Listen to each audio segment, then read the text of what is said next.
Hello दोस्तों, good evening दोस्तों। आज की क्लास में आप सभी का स्वागत है। तो आइए स्टार्ट करते हैं आज की हमारी क्लास। आज की क्लास में हम करेंगे जीके जीएस का एक प्रैक्टिस सेट। तो इसकी शुरुआत करते हैं हम एक मोटिवेशनल ऊर्जावान थॉट के साथ में। नशा मेहनत का करो ताकि आपको बीमारी भी सक्सेस की लगे। इसी के साथ शुरुआत करते हैं हमारे क्वेश्चन आंसर की। पहला क्वेश्चन है, महात्मा गौतम बुद्ध को महापरिनिर्वाण की प्राप्ति कहाँ हुई थी? इसका आंसर आप जल्दी से कमेंट कीजिए। महापरिनिर्वाण की प्राप्ति महात्मा बुद्ध को कहाँ हुई थी? आंसर जल्दी से कमेंट कीजिए।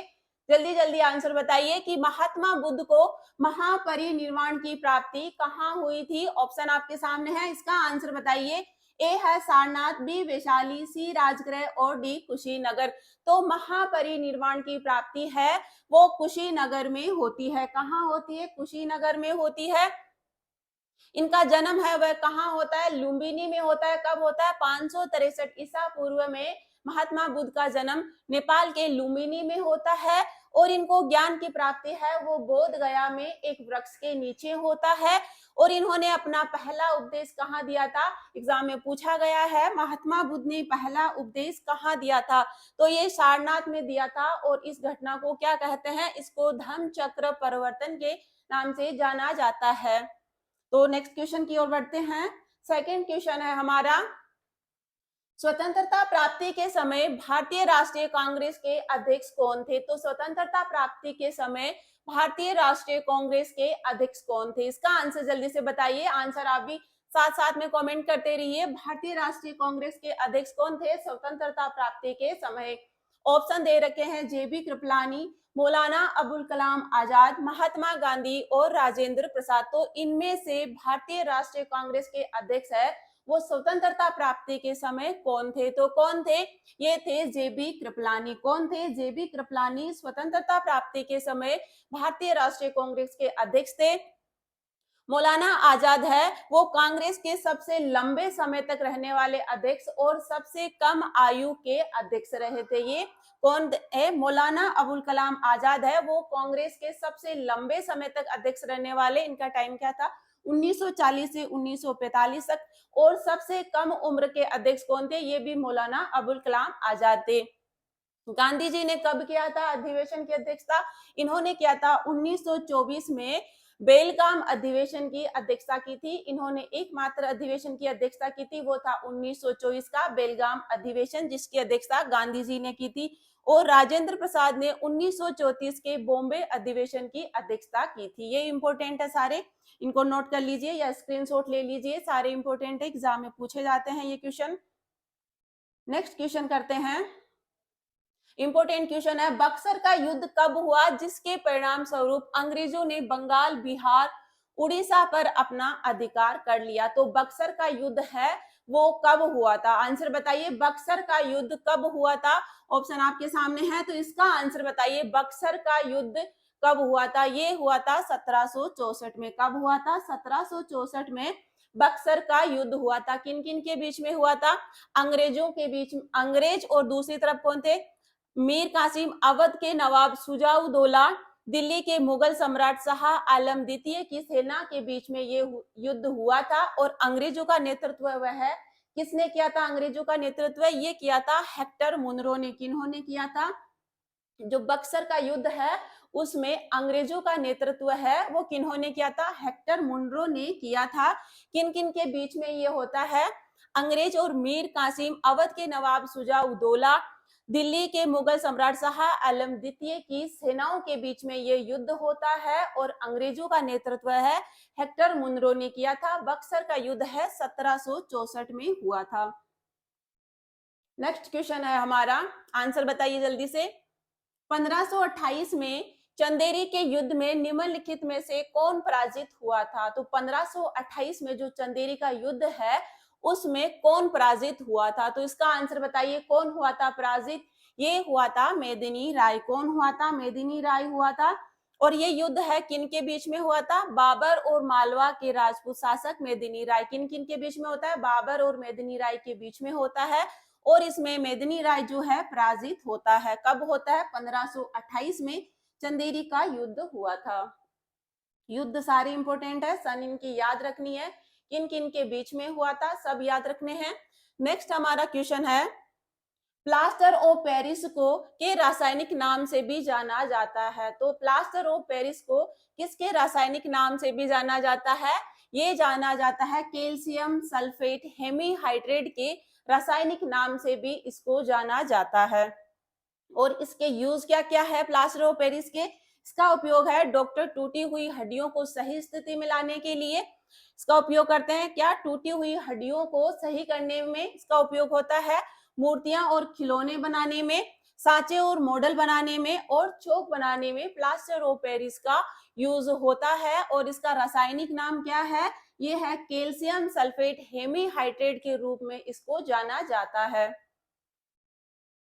नेक्स्ट हमारा क्वेश्चन है, इंपोर्टेंट क्वेश्चन है, निम्नलिखित में से कौन सा वेद वेद त्रयी का भाग नहीं है? तो इनमें से कौन सा है वो वेद त्रयी का भाग नहीं है? आंसर बताइए, कौन सा है नहीं है? ऋग्वेद, यजुर्वेद, सामवेद और अथर्ववेद। तो इनमें से है कौन सा वेद त्रयी का भाग नहीं है? आंसर बताइए, आंसर कमेंट कीजिए।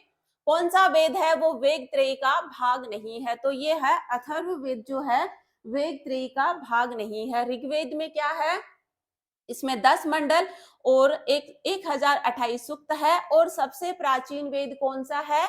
ये ऋग्वेद है। सबसे प्राचीन वेद कौन सा है? ऋग्वेद है। इसमें 10 मंडल है और 1028 सूक्त है। किसमें? ऋग्वेद में। यजुर्वेद में क्या है, किसका वर्णन किया गया है? इसमें यज्ञ की विधियां और मंत्रों के बारे में उल्लेख किया गया है। एग्जाम में पूछा जाता है क्वेश्चन कि यजुर्वेद है, उसमें किसका उल्लेख किया गया है? तो इसमें यज्ञ की विधियां और मंत्रों के बारे में उल्लेख किया गया है। सामवेद में किसका उल्लेख है? इसमें संगीत का उल्लेख किया गया है। किसमें है? संगीत का उल्लेख है। वो कौन से वेद में है? ये सामवेद में। और अथर्ववेद में किसका उल्लेख किया गया है?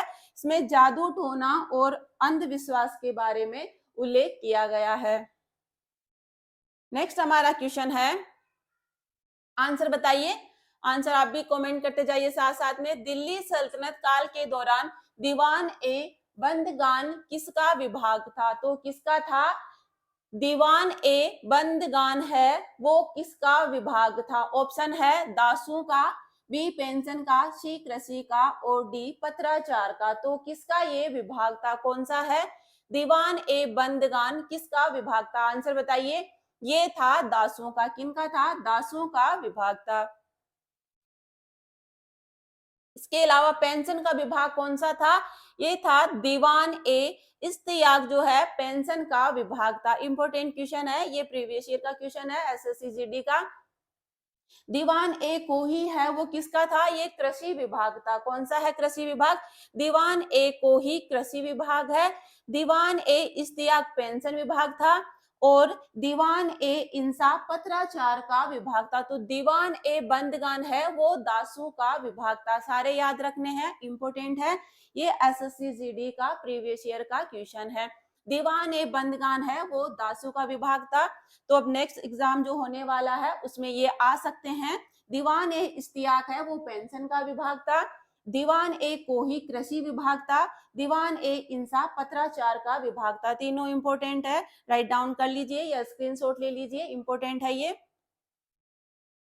नेक्स्ट है, आदि ब्रह्म समाज की स्थापना 1866 में किसके द्वारा की गई थी? तो आदि ब्रह्म समाज की स्थापना है वो किनके द्वारा की गई थी? आंसर कमेंट करके बताइए, किनके द्वारा की गई थी आदि ब्रह्म समाज की स्थापना?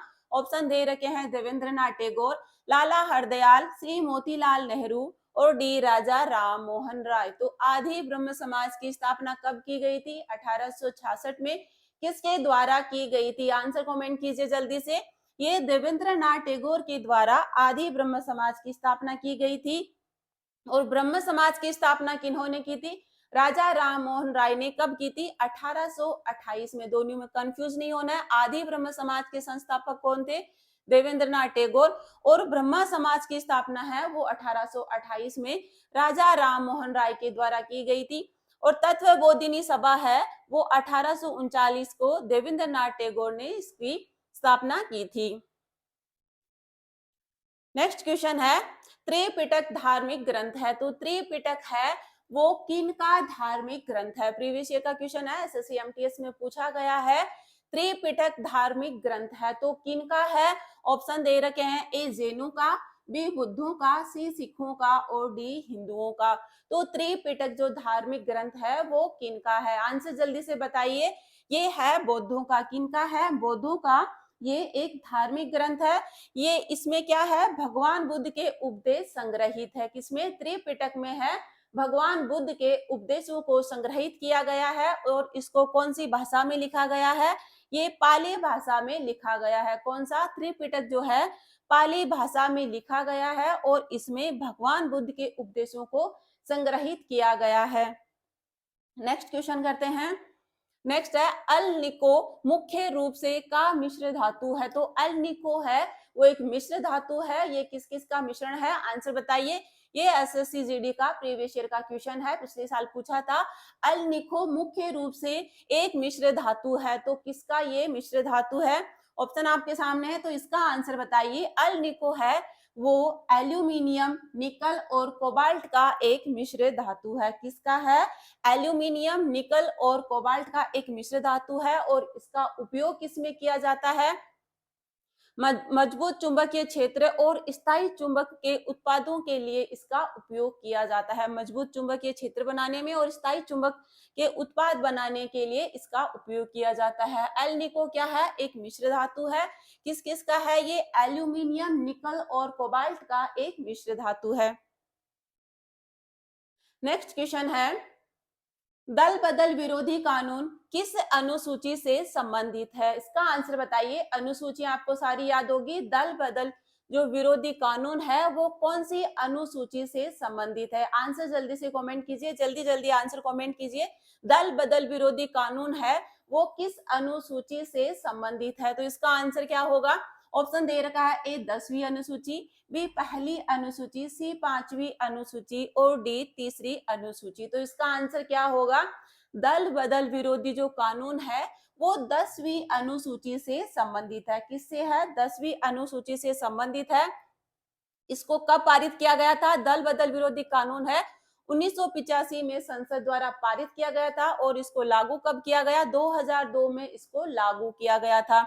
और दल बदल विरोधी कानून संविधान के 52वें संविधान संशोधन से संबंधित है। किससे है, 52वें संविधान संशोधन से ये सम्मिलित किया गया था। तो ये 52वें संविधान संशोधन से संबंधित है। नेक्स्ट क्वेश्चन है, भारतीय संविधान में राज्य के नीति निर्देशक सिद्धांत डीपीएसपी को किस देश के संविधान से लिया गया है। जो directive principle of state policy है उसको किस देश के संविधान से लिया गया है। आंसर जल्दी से बताइए, किस देश के संविधान से लिया गया है। ए है आयरलैंड, बी रूस, सी अमेरिका या इनमें से कोई नहीं। तो राज्य के नीति निर्देशक सिद्धांत है वो किस देश के संविधान से लिया गया है। इसका आंसर क्या होगा, ये आयरलैंड के संविधान से लिया गया है। किसके, आयरलैंड के संविधान से डीपीएसपी लिया गया है। और क्या क्या लिया गया है आयरलैंड के संविधान से, ये राज्यसभा के लिए सदस्यों का नामांकन भी आयरलैंड के संविधान से लिया गया है और राष्ट्रपति के निर्वाचन की पद्धति है ये भी आयरलैंड के संविधान से लिया गया है। लेकिन ये इंपॉर्टेंट है, राज्य के नीति निर्देशक सिद्धांत है, एग्जाम में पूछा जाता है ये क्वेश्चन। डीपीएसपी है वो किस देश के संविधान से लिया गया है, तो ये आयरलैंड के संविधान से लिया गया है। नेक्स्ट हमारा क्वेश्चन है, इंपॉर्टेंट है, प्रीवियस ईयर क्वेश्चन है एसएससी जीडी का। भारत के संविधान के अनुसार सर्वोच्च न्यायालय के किसी न्यायाधीश को पद से हटाया नहीं जा सकता। तो किसके आदेश के बिना है, वो किसी भी सर्वोच्च जो किसके आदेश के बिना संविधान के अनुसार सर्वोच्च न्यायालय के किसी भी न्यायाधीश को पद से हटाया नहीं जा सकता। तो सर्वोच्च न्यायालय का जो न्यायाधीश है उसको किसकी आदेश के बिना नहीं हटाया जा सकता। किसके आदेश के बिना नहीं हटाया जा सकता, किसी भी न्यायाधीश को। तो किसका आदेश चाहिए इसके लिए, सर्वोच्च न्यायालय के किसी भी न्यायाधीश को हटाने के लिए कौन अनुमति देता है। आंसर बताइए इसका, कौन देता है, ये राष्ट्रपति के आदेश के बिना किसी भी न्यायाधीश को पद से नहीं हटाया जा सकता है।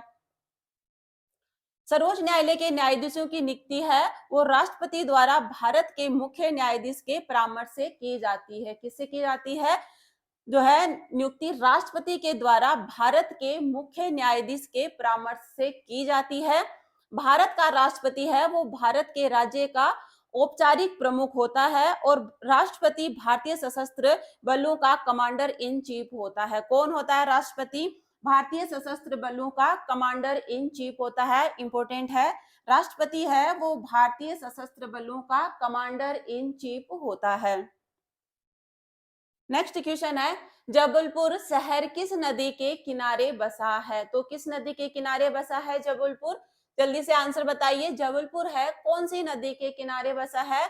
ऑप्शन दे रखे हैं, ए नर्मदा नदी, बी गंगा नदी, सी गोदावरी नदी और डी माही नदी। तो जबलपुर शहर है वो नर्मदा नदी के किनारे बसा हुआ है। और कौन कौन से शहर है नर्मदा नदी के किनारे? ये जबलपुर और भरूच, गुजरात का भरूच है वो भी नर्मदा नदी के किनारे बसा है। इंपॉर्टेंट है, गंगा नदी के किनारे बसे हुए शहर एग्जाम में पूछे जाते हैं। गंगा नदी के किनारे बसे हुए शहरों में से पटना है, ये गंगा नदी के किनारे है। वाराणसी, हरिद्वार, कानपुर, भागलपुर, प्रयागराज, फरक्का और कनौज, ये सभी गंगा नदी के किनारे बसे शहर है। नेक्स्ट हमारा क्वेश्चन है, निम्नलिखित में से किसके द्वारा बंगाल का स्थायी मालगुजारी बंदोबस्त शुरू किया गया था? तो बंगाल का स्थायी मालगुजारी बंदोबस्त है वो किसके द्वारा शुरू किया गया था? आंसर बताइए। ए क्लायू, बी हेस्टिंग्स, सी वेलेजली और डी कॉर्नवालिस। तो इसका आंसर क्या है?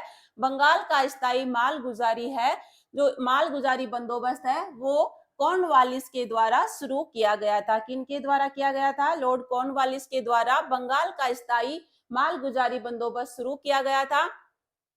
स्थायी बंदोबस्त या जमींदारी प्रथा, इसकी शुरुआत है कॉर्नवालिस ने की थी। कौन कौन सी है? स्थायी बंदोबस्त और जमींदारी प्रथा की शुरुआत है लॉर्ड कॉर्नवालिस ने की थी। सिविल सेवा और पुलिस का जनक किसे माना जाता है? ये लॉर्ड कॉर्नवालिस को माना जाता है। इंपॉर्टेंट है, एग्जाम में पूछा गया क्वेश्चन है।